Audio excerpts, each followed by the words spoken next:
Kozhikode Vellimadukunnu children's ഹോമിൽ നിന്നും കാണാതായ 2 കുട്ടികളെ കണ്ടെത്തി. താമരശ്ശേരി, കുരുവാട്ടൂർ എന്നിവിടങ്ങളിൽ നിന്നാണ് പോലീസ് കസ്റ്റഡിയിലെടുത്തത്. വിശദാംശങ്ങളുമായി ലതീഷ് ചേരുന്നുണ്ട്. ലതീഷ്, ഇന്നാണ് 3 കുട്ടികളെയാണ് അവിടെ നിന്നും കാണാതായത്. 2 കുട്ടികളെ ഇപ്പോൾ പോലീസ് കണ്ടെത്തിയിട്ടുണ്ട്. ഒരാളെ ഇനി കണ്ടെത്താനായിട്ടുണ്ട്. എന്തൊക്കെയാണ് കൂടുതൽ വിശദാംശങ്ങൾ?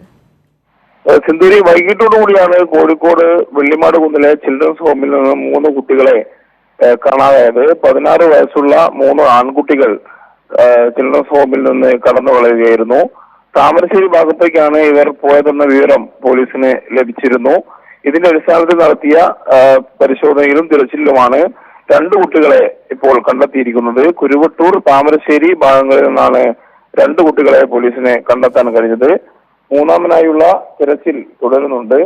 ഈ മൂന്നാമനും ഈ താമരശ്ശേരി ഭാഗത്ത് തന്നെ ഉണ്ട് എന്നാണ് പോലീസ് നൽകുന്ന വിവരം. എന്തായാലും നിലവിൽ 2 പേരെയാണ് പോലീസ് കസ്റ്റഡി എടുത്തിരിക്കുന്നത്. വ്യക്തമാണ് ലതീഷ്. കോഴിക്കോട് വെള്ളിമാടുകുന്ന് ചിൽഡ്രൻസ് ഹോമിൽ നിന്നും ഇന്ന് വൈകുന്നേരമാണ് 3 കുട്ടികളെ കാണാതായത്. അതിൽ 2 പേരെ ഇപ്പോൾ താമരശ്ശേരി, കുരുവട്ടൂർ എന്നിവിടങ്ങളിൽ നിന്നും പോലീസ് കസ്റ്റഡി എടുത്തിട്ടുണ്ട്. ഒരു കുട്ടിക്കായുള്ള അന്വേഷണം ഊർജിതമാണ്. ലതീഷാണ് വിശദാംശങ്ങൾ നൽകിയത്.